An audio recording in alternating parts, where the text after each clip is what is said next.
Do you have any issue with spiders? Yes. Like, in what way? Do you have, like, actual arachnophobia, or you just don't like them? I'm pretty sure I do. I don't like them. They incite fear every time I see them. I can't even look at pictures of them. Okay. Did you watch the Spaceman, like, preview on I did Netflix? not. You need to. I read the description, and you know what? I was very thrown off by the description. Because that's the most highlighting parts of the story is that he's a guy, he's divorced, and there's a spider. He is. He is. Okay, hang on. Where is it? I want to read the description now. Spaceman. Also has the most basic ass name. Anyway, Spaceman, Adam Sandler movie on Netflix. 6 months into a solo mission, a lonely astronaut confronts the cracks in his marriage with the help from a mysterious creature he discovers on his ship. Now, this mysterious creature is a dog-sized telepathic spider. Awful. That looks like a realistic spider and has this, like, waveform echoey voice. It is the most unsettling. It's like a calm voice, but because it's like telepathic and sort of almost like vibration like, it's so unsettling. I see. To me, at least. And it looks terrifying, but seemingly is extremely friendly and is trying to help Adam Sandler's character. Strange. I want to watch this movie so bad, but I think I would be so disturbed. I wouldn't be able to watch it. They got to film a arachnophobia mode for it. It's just a spider. The tags are mind-bending, psychological, and sci-fi drama. That's mind-bending. Yeah, I got to stare at a spider for an hour and a half. Yeah, it is. I saw a clip of it on TikTok, and the spider was helping Adam Sandler's character work through trauma about his father. What? That were because that's what it seemed like. Yeah. And because his father was a member of the Nationalist Party. What? And so that's why, or that's one of the reasons he's going on this trip, apparently, is to either like absolve the thoughts that he has about his father, that he was a good man but did bad things or whatever. I'm so intrigued about it because also Adam Sandler doesn't normally do movies like this. Yeah. Or at least he's not known for this kind of thing. But I just don't know if movies. Yeah, nowadays I guess he's Click. doing more. Yeah, but Click's a comedy. Sci-fi comedy. It's still a comedy though. It's not like this. I guess. This is not a comedy at all. You think so with the premise? Click, he paused and basically shit in a guy's face. And then he almost died because I forget why he almost died, but devastated me as a child. And then for the longest time, I was afraid of Bed Bath & Beyond. I was just going to say that I never wanted to go in Bed Bath & Beyond after I saw that movie. Oh, man. But yeah, this is not like Click. Yeah, my two favorite Adam Sandler movies, Click and Spaceman. The only two. That's what it's going to be known for. Well, I guess we don't need to do an episode about it if you physically can't sit through it. Yeah, you'll have to describe it to me, ASMR style. I'll fly to California, and every time the spider's on screen, I'll just like hold up a piece of paper with the word spider written on it over the screen, so you don't have to worry about it. Oh, perfect. Yeah. It'll be great. We'll live stream it. It'll be great. Welcome everybody to Your Ridiculous episode 108. Wow. I had to think for a second. It's written on the thing. I had to think about which tab I was looking at. You know what? That's not even right. It's 109. 109. Wolfie mislabeled them. It is not my fault. No. Yeah, this is surely... I didn't make this plan. I just made the folder. That's how I knew it was wrong. Yeah, well, yeah, it's copied from episode 108 plan, that's why. Anyways. You blew it. Last week, listen, you blew it. Last week, we talked... I don't want to hear who blew it. We were supposed to record last night, and I waited for you for 20 minutes. Listen. And then you're like, oh, my Facebook is all fucky. I can't record tonight. Shit. And then were like, you sent a message at like 5 my time and was like, record at 5:08. I'm like, sure, sounds good. I show up at 8 and you're nowhere to be found. I was loading everything up. For 15 minutes, Yes. I had to call you on Discord. And then I answered it. After like 30 seconds of me waiting. 30 seconds. You probably got goddamn asleep in a Dr. Pepper coma. No. Too busy fucking fish. That hasn't happened yet. I haven't called one yet. It's gonna happen. Call me the Little Mermaid. Oh no, we're gonna get sued by Disney. Oh no.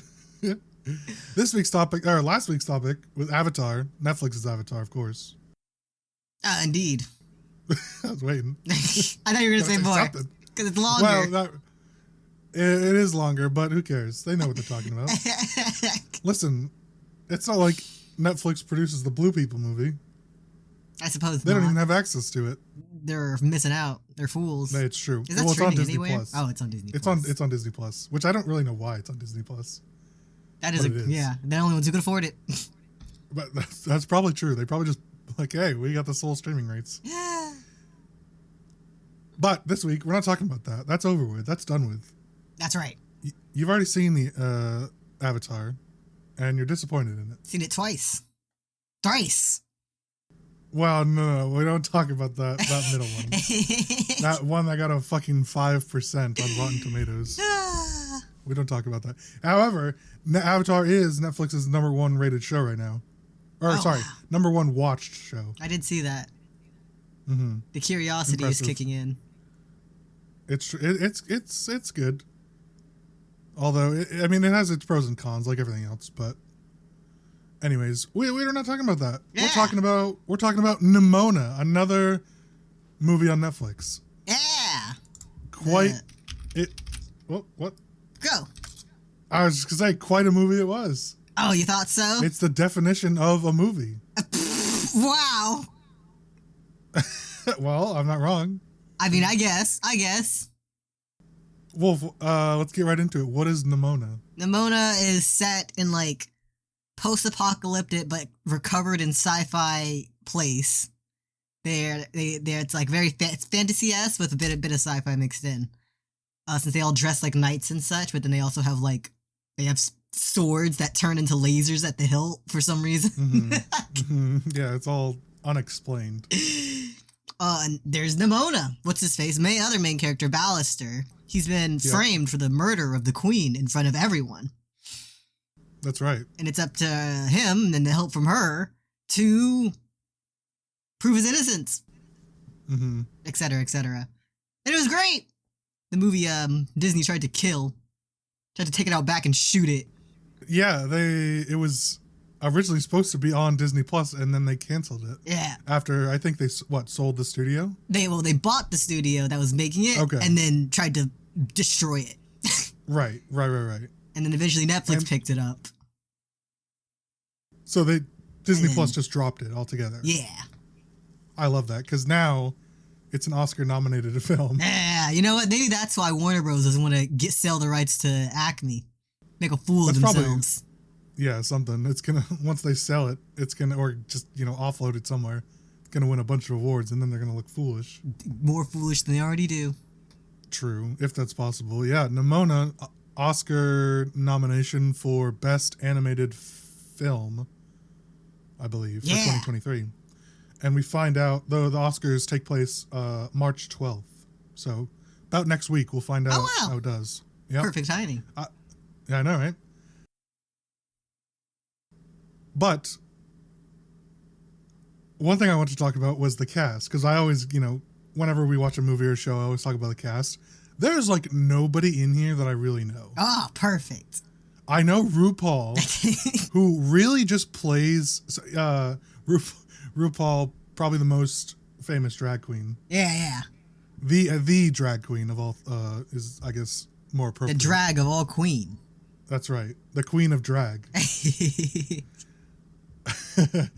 Is in it. But RuPaul just plays the character's name is Nate Knight. Nate Knight! It's the interviewer at the start of right before Ballister gets like the award ceremony. Oh. So it's one of the interviewers on the news channel. I see. That's it. Why they decided that RuPaul probably at a cheap cost to get RuPaul needed to be in the movie, I'll never understand. It's so random. He's like the only big name on here too.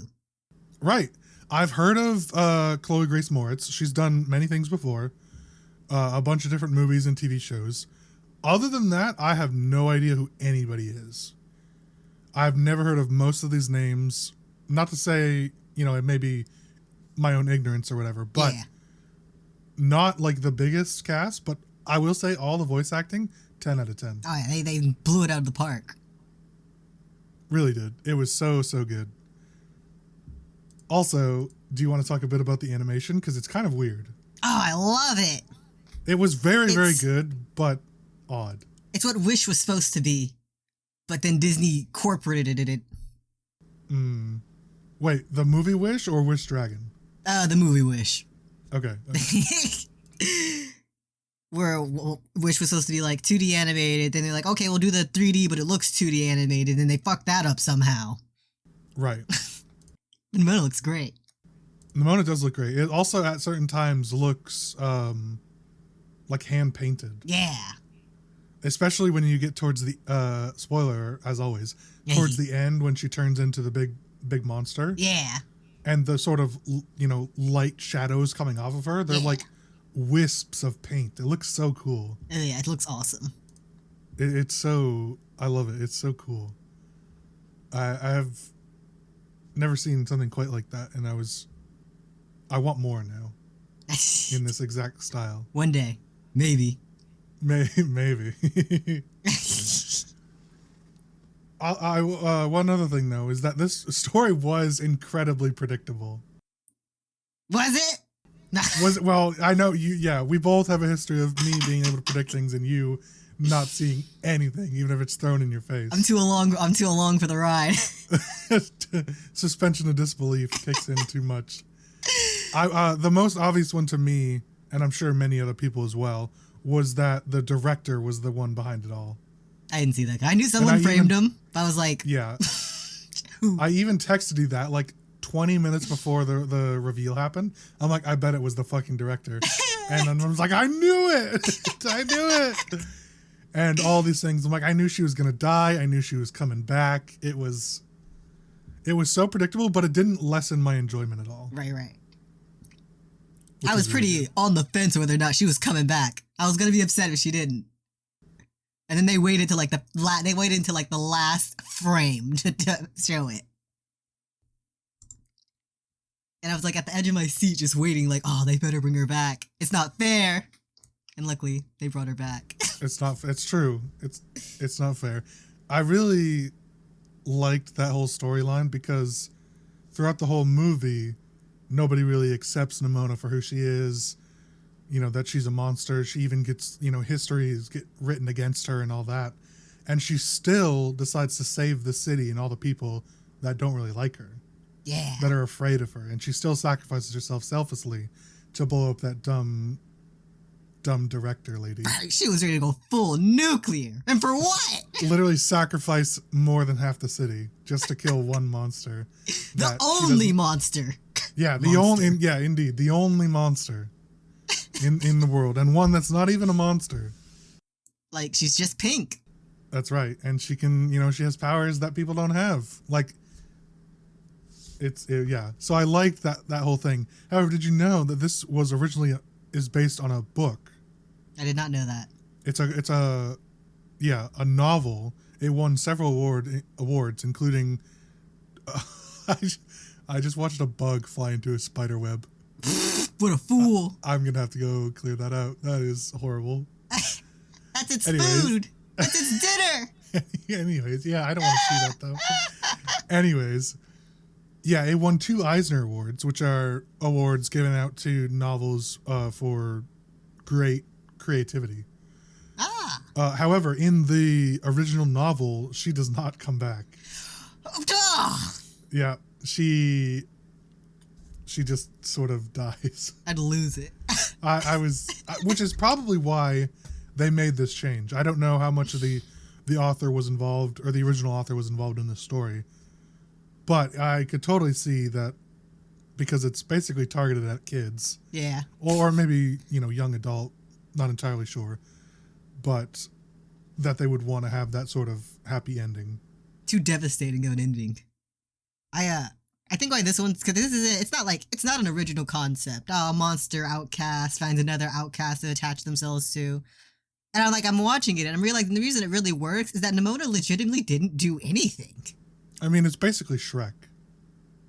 Shrek did a little something. What did Shrek do? Shrek was threatening. Shrek wanted to be left alone. Shrek beat people up. I don't remember Only Shrek that after well. they came at him. Maybe it is Shrek. This is not an argument about Shrek. That'll be another episode. I agree, though. Nimona did absolutely nothing. And, well, it's the classic, history is written by the winners, right? Yeah. You never get the story, the true story of what really happened, because only the people that are around to write it are going to write it. Yeah. And that's the winners. So in this case, Nimona doesn't get to actually have, a say in what really happened. It's just that, our town burned down because of this girl, not that she was the one that did it. Right. And then to find out what's her face, Glorith was a whole ass child. There was no big fight. There was no dragon even. Yeah. Some friend Glorith is. Right? Turned on her instantly. With she no saw hesitation. With her eyes that those are the incompetent ass adults around her that started that fire. Sold out her friend instantly. Ah, fuck this bitch. Yeah. Terrible. And then gets basically becomes God in the world. Sure did. Terrible. I hope Glorith died a terrible death. Surely. I hope she fell down that well. That's gonna make a really bad joke. I'm not gonna. Another thing I really liked was, I thought, so obviously the story, or maybe not obviously, but I thought the story was pretty predictable. And like you said, it's not the most original story, but they made the swap that in this case, Nimona didn't really do anything. Another thing was that, when you look at the story as a whole, it's so unlikely that Ballister would kill the queen for so many reasons. If you just look at it logically, he grew up wanting to be a knight. He had no, malicious intent. There were no, he was an orphan, so he had no other reason to, not be what exactly he said he was going to be, right? Right. And then he, this isn't known to everybody in the world, but, he ends up finding, what's his, Brace Ambrosius. Oh. And, they form a relationship together. And so, killing the queen, he would give up all the things that he worked for in his life, plus his partner. And for what? To make a really petty statement? Right. But the reason it works in this world is because everybody's prejudice was against him from the start. Yep. All the people in the city, nobody wanted him to be a knight. They even said in all the interviews with Nate Knight, RuPaul, it's no, we don't want this guy protecting us. He doesn't have royal bloodline. We want Ambrosius and all the other people, right? And so they have prejudice against him. He gets knighted by the queen. They all love the queen. It's oh, we love this guy. Ballister, he's great now. And then obviously the thing happens where he gets, his sword kills the queen. His sword turns to a gun and no one questioned that. Right.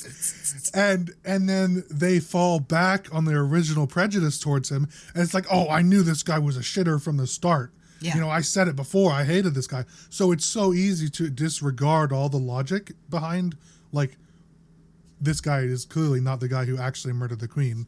Right. But they just get to fall back on the prejudice against him, which not only is really smart storytelling, but also makes you really angry. Because it's this guy didn't do anything. It's obvious he didn't do anything. But, anybody who has, deep-seated prejudice, it's obvious to overlook all that. Yeah, I liked how, I forget the guy's name. He was the sword attendant. I liked how the opening, it's framed, he's trying to get a selfie. Squire. What's his the squire. Yeah. He's trying to get his autograph or something. No, he's got the most important thing ever on his phone. I know. And he waits so long to give it to Ballister.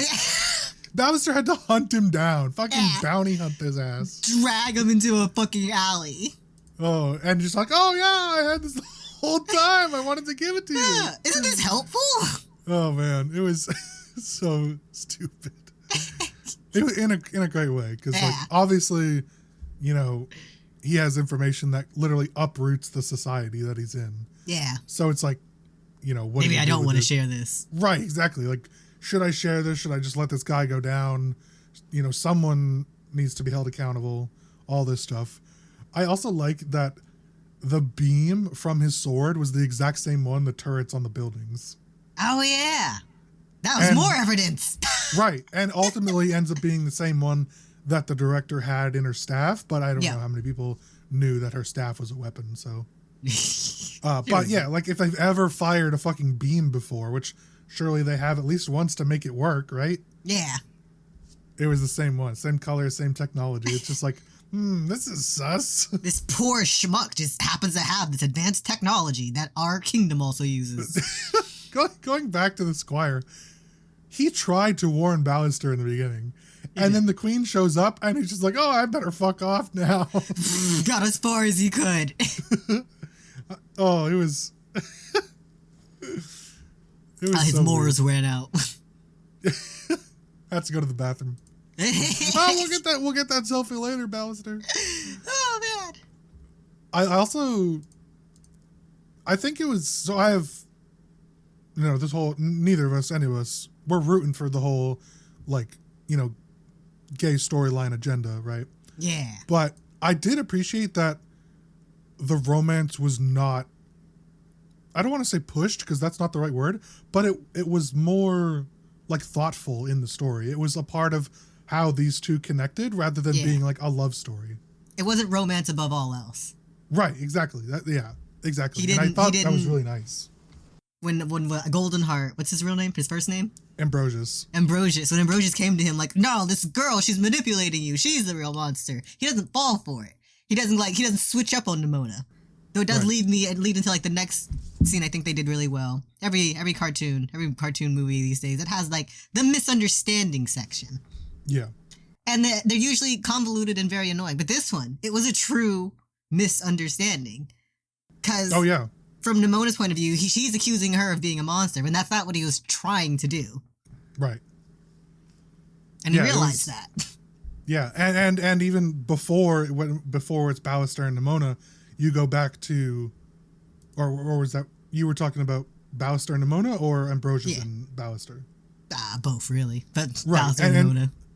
Yeah, okay. And then even like sort of going back one scene prior, you have Ambrosius and Ballister talking about the same thing, of accusing each other, or not each other, but sort of... The her.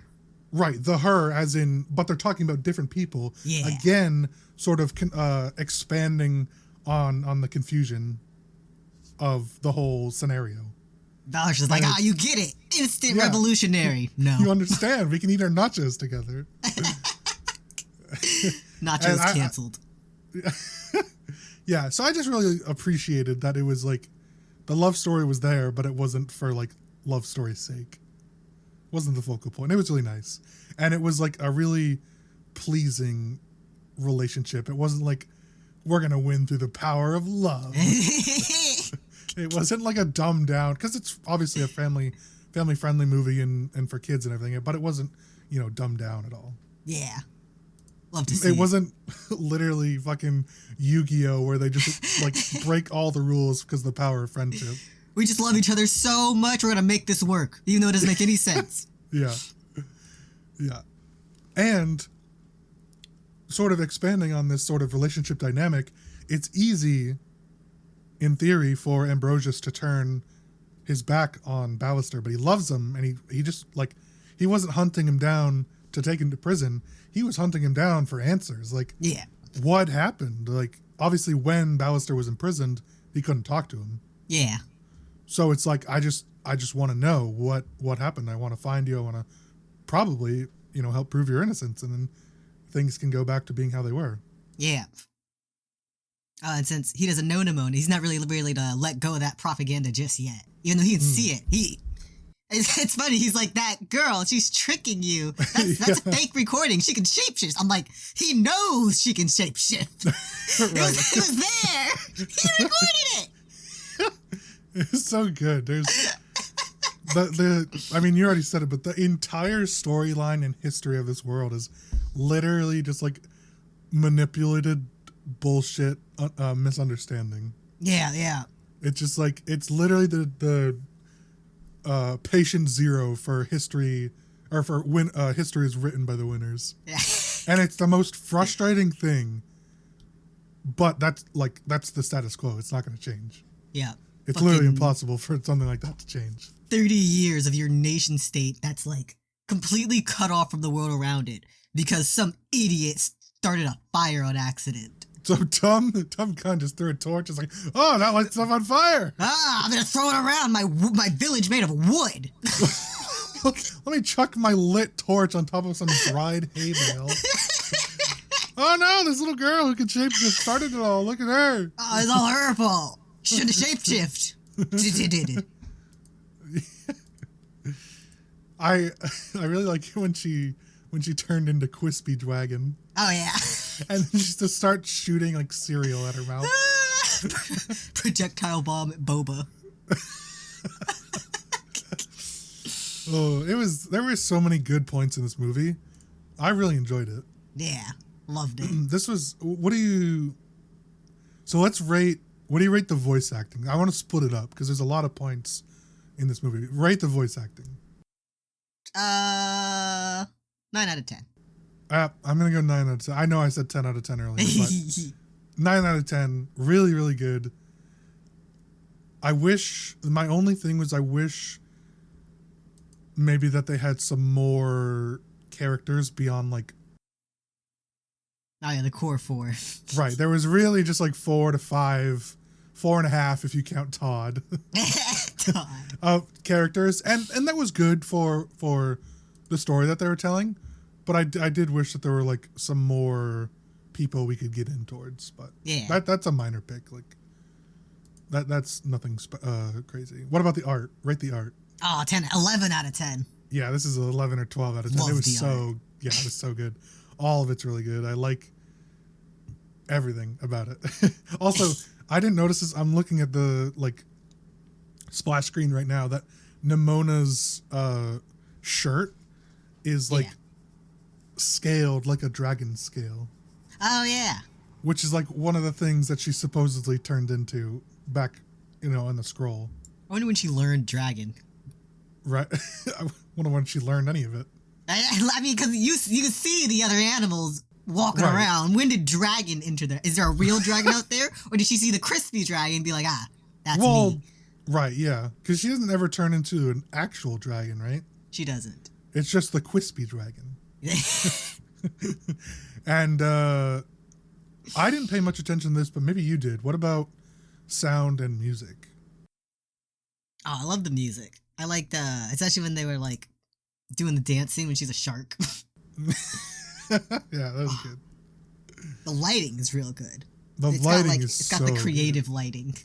Yeah, it's so good. The whole film. Anyways, what do you rate the film? 9 out of 10. I thought you were gonna go 10. I wanted to see Nimona one last time. What's that? I wanted to see Nimona one last time.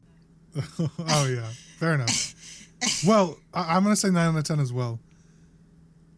However, this does lead... They left it in a great way for a Nimona 2. They did indeed. If they wanted to. However... I'd approve that sequel. Yeah, that would be... Oh, this one you approve. Yeah. Give me my Nimona Slice of Life series. Oh, yeah. That could be good. Although they would probably, like, just turn it into some cash grab. Nah, they would. They would just, like, dumb it down and make the writing terrible. It'd be awful. She has to look at the camera and go, I do bad things sometimes, but I'm still a good person. Wink, wink. Yeah, really good movie. If you haven't seen it already, definitely check it out. Hopefully this beats out whatever other Disney fluff is nominated. It better. I think Wish is nominated for it as well. Wish ain't winning shit. If Wish wins a single thing, it's rigged. It's ugly. It's poorly written, and the songs aren't that great. And it's ugly.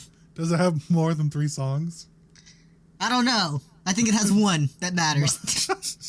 Moana only has 3 songs, apparently. Yeah. Well, according to you, it's 2. 2, and then the third one, the bonus. So, we're gonna talk about that in another episode, I swear.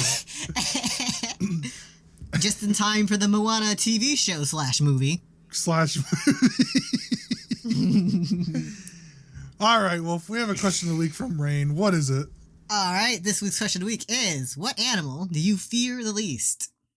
Okay, so what are we counting as an animal? What? Well, like fish aren't animals. Yes, they are. They're fish. They're not in the animal kingdom. I feel like you're fucking with me. I'm not. There's no way. Are fish animals? They're like... Everything's an animal. They're not mammals. They're not mammals. Okay, so what counts? What is an animal? Thank you, Google. Animal. What's the definition? Animals. A living thing that can move and eat and react to the world, especially with sight and hearing. Mammals, insects, reptiles, birds. Okay. I was wrong. Hang on. I can't believe this. No, hang on. Animal Kingdom tree. Are fish are you familiar with the Animal Kingdom tree in Disney World? No. Oh. Maybe, they just have like in one of the like parks or whatever, they have the tree of life with all the animals on it. Oh, you know what? Yeah. Yeah. I want to know if there's any fish on there. Surely there would be, and it's so funny. I thought you were messing with me because I saw this question in a TikTok. I'm not messing you, dude. And one of the people answering said the same thing as you, that animals aren't fish. I mean, that fish aren't animals. That's so good. No, I got it mixed up, but now I'm curious. I can't get a detailed picture of this thing. Anyway, all right, back to the question at hand. What animal are you least afraid of? Now, I started to answer this, and we had to cut each other off because you cut me off because I started screaming at you. Yeah. Wrong again. I said, surely I'm just picking like a snail or something. And I said, a snail could kill you. And now I want to know what the fuck you mean it can kill me. Because some of them, they're poisonous. And some of them just have like toxic bodies. If they touch you, you drop dead. Sure, but like, if I just go to the ocean and fight a snail, I'm going to win. Maybe you win the battle, but you lose the war. How? It poisons you. No, the average snail that anybody comes up to or interacts with carries a bacterial disease that it'll infect you with as you punch it to death. I don't have to punch it to death. I'm going to stomp it with my boot. It's going to spread onto your boot and it's going to get into your home and it infects your whole family with its snail filth. No, okay, fine. No. What are you answering then? Yeah, I thought you meant when you said a snail can kill you. I thought you meant like that, that spoof of like you get $1 billion, right? Or you can live forever, but if the snail touches you, you die. I thought you meant that, and I'm like, okay, sure, just lock it in a tungsten ball or whatever. Carl, you to touch it? No, it wouldn't. I'd pick it up with tweezers or whatever. Oh man, probably a shrimp. Okay. A mantis shrimp can literally kill you, though. A mantis shrimp is not technically a shrimp, despite its name. It's a crustacean. Oh, is that true? Okay, I think so. Something like that. Enough. I'll believe you on that one. Because I don't know. Well, okay, but how is a shrimp any less dangerous than a snail? I don't know any poisonous shrimp. I don't know any poisonous snails. What do you? I told you about the poisonous snails. Cone snails. Cone snails. Oh, look at that, cone snails. They're venomous. They're not poisonous. All right, there are poisonous snails out there. Poisonous shrimp. It says snails aren't poisonous. No. No, because it's not poison. It's, what is it? It's venomous, right? Which means it has to bite me, or toxic, something toxic, and it's like it exudes off their skin. Toxic snails. Google just says there are 600 species of poisonous snails. I thought there were none. No, I just didn't know about any. But you're saying something that's not true. No. What's the snails word? Are not these snails ones are different. With. What do I even type in? I wish I knew the word. There's so many different ways to say something's poisonous. Okay, well, poisonous and venomous are different. Yeah, exactly. There's poisonous, venomous, right? Something else, radioactive. Yeah, now we're getting back to the tungsten snail. That exude. Exudes rizzed up snail. I'm still picking snail. I can just stomp on it with a boot. You're a fool. And then throw the boot away. I'll leave it in the ocean. We'll remember this. And I mean, I can't say I'm afraid of shrimp either. It's not like we're really fighting over much. Perhaps not. I like how in the end we both went with fish adjacent things. True. Okay, so what thing animal that is dangerous are you least afraid of? Probably what's the one? Because we're picking mostly docile. A bobcat. Things. What? Yeah. Why? Bobcats, of all the wild animals out there that attack you, they communicate a lot, and they can be, and they won't comfort you if you're facing them. Okay. So if you make yourself big and you face them, you're good. They're pussies. Most predators are pussies. So if not a bobcat, then a lion. They are also pussies for the same reason. A male lion, specifically. I was thinking I don't know, a raccoon. What? Raccoons could ruin you. See, look, but the smaller something is compared to you, the harder it is to fight. Yeah, but it's way slower. Not compared to you. Well, compared to a bobcat or a lion. It's not like we're racing each other. Right, but I have humans have the weight advantage on them. I guess. A bobcat or a lion, if it leaps on me, you're dead. Even if you're looking at it, if it eventually leaps on you, you're dying. That's why you strike first while it's being a pussy.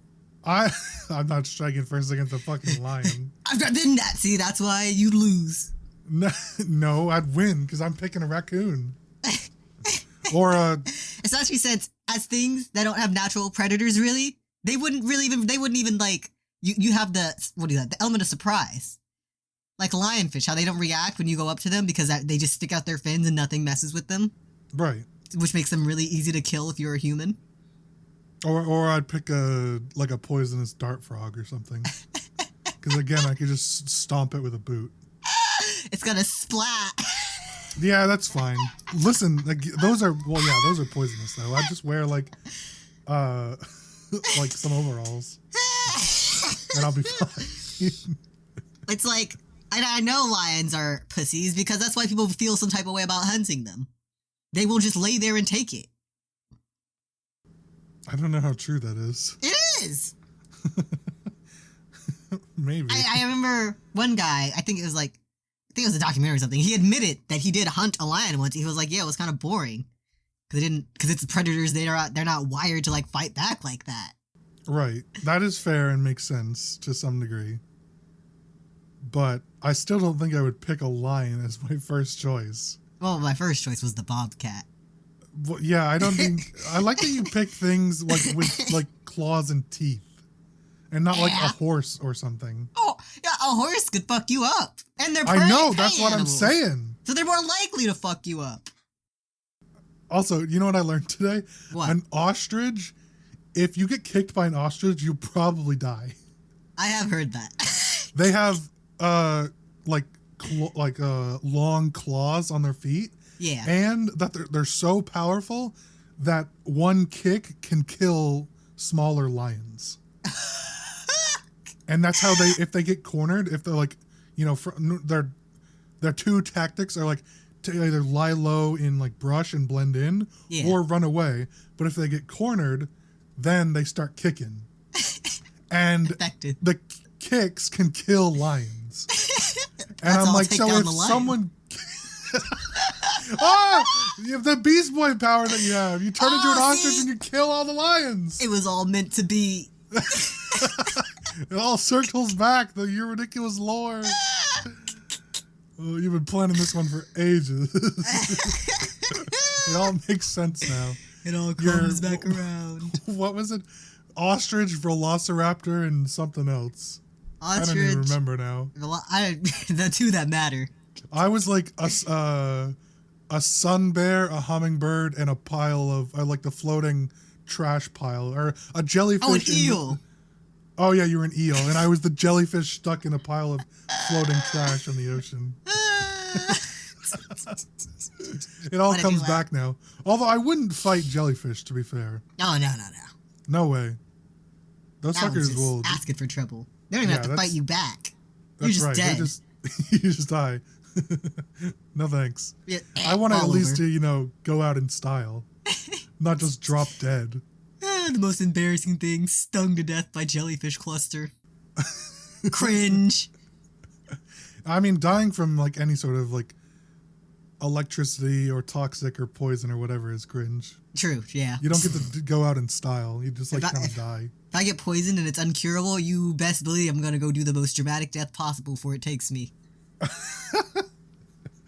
Go out in your own way. Go do a kickflip into a whale's mouth. Go do a kickflip off a building. Oh, yeah. Do some freestyle. Into the ocean, where I will go down through like 5 like big hula hoop rings and like a loop-de-loop, like how they do in Sonic games. Into a cluster of sharks. And then I ride the sharks to like the deep sea, where it'll take me to another whale who will eat me. This is where all your fishing skills come in handy. Oh, yeah. Man versus sea. Oh, man. Wolf, take it away. I'm Wolf, taking things away. Then we watch episode 109 of You're Ridiculous. Woo-woo. If you liked all that, be sure to hit the like, comment, and subscribe button and hit the bell so you get notified of the next episode. If you're watching on a podcast website, be sure to hit the plus and give us 5 stars to support the show. You can follow us across the internet, the main cast at ridiculous_cast on Instagram, Twitter, and TikTok. You can follow Lucas at 7angry with an E. And you can follow me as Rainbow does without the W. We hope to see you guys all again next week. But until then, say goodbye. Bye-bye. Goodbye.